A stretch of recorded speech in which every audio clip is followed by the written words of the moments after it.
Je tourne maintenant du côté d'Axel May qui a épluché pour nous les journaux, la presse française pour l'instant, avec notamment la une, cet appel de centre intellectuel contre le séparatisme islamiste, c'est à la une du Figaro. Oui, dans une tribune, ces intellectuels dénoncent un nouveau totalitarisme qui menace la liberté en général.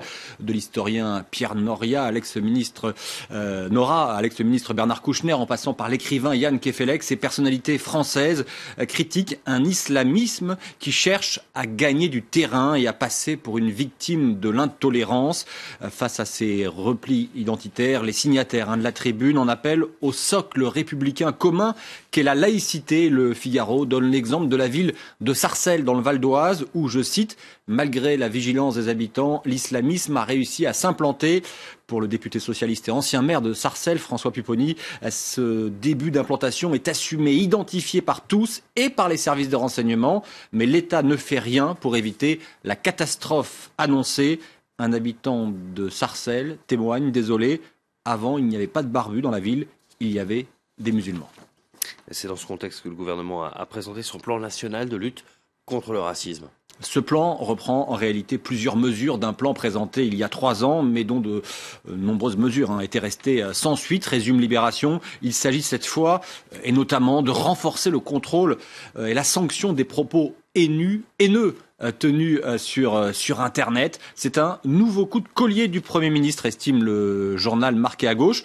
Encore davantage marqué à gauche, l'Humanité qui estime que l'État en reste au virtuel. Et oui, vous avez compris, double interprétation, virtuel parce que c'est Internet qui est visé, et puis virtuel parce que ces propos, ces paroles ne seraient pas suivies des faits. Pour l'Humanité, les moyens restent flous et certains observateurs redouteraient même de possibles dérives et atteintes à la liberté d'expression sur Internet. On l'a dit, cette semaine, c'est la journée mondiale de la francophonie. C'est la semaine de la francophonie, la journée aujourd'hui. Mais dans nos rues, c'est plutôt la langue de Shakespeare qui se taille la part du lion. C'est ce qu'estime en tout cas le Parisien aujourd'hui en France. Oui, regardez ce titre, nos boutiques fans de l'anglais, avec, sans leur faire la publicité, mais quelques exemples. Big Fernand pour Gros Fernand, ça serait en français, entreprise de restauration. Les Ink Riders, les motards de l'encre, si on traduit. Et puis on peut continuer. Jennifer Hair, coiffure, ça ferait Jennifer cheveux. Le délégué général de la langue française explique tout simplement ces sociétés vendent une sorte de rêve américain et visent les classes les plus jeunes de la société qui aiment bien les mots anglais. Et puis je vous propose un petit quiz proposé toujours par Le Parisien aujourd'hui en France sur les mots qui sont facilement employés dans les médias alors qu'il y a des mots français qui existent. Exemple, ne dites plus le streaming mais la diffusion de flux en continu. Ne dites plus fake news mais de fausses informations, ou encore sitcom mais comédie de situation.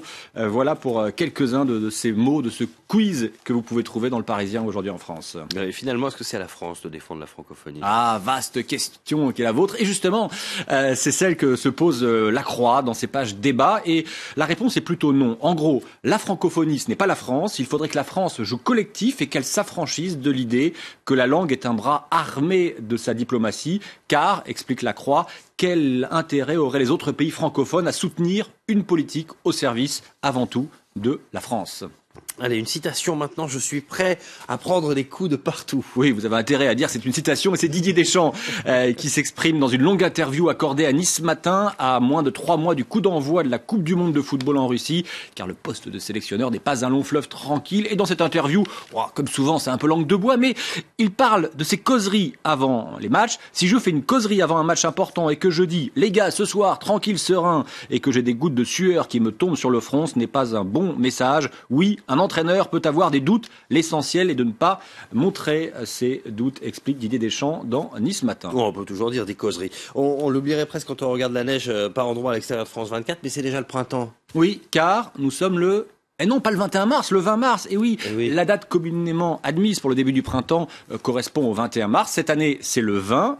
Pourquoi ? Question, posée par le Télégramme de Brest. Notre calendrier grégorien est basé sur 365 jours. Or, la Terre tourne autour du Soleil en 365,2422. Ça c'est coupé les petits jours. Donc il y a la durée d'une année astronomique et le calendrier grégorien classique, un micro-décalage. Et pour le compenser, depuis 2008 déjà, le printemps arrive le 20 mars. Et ça va durer jusqu'en 2042. À partir de 2043...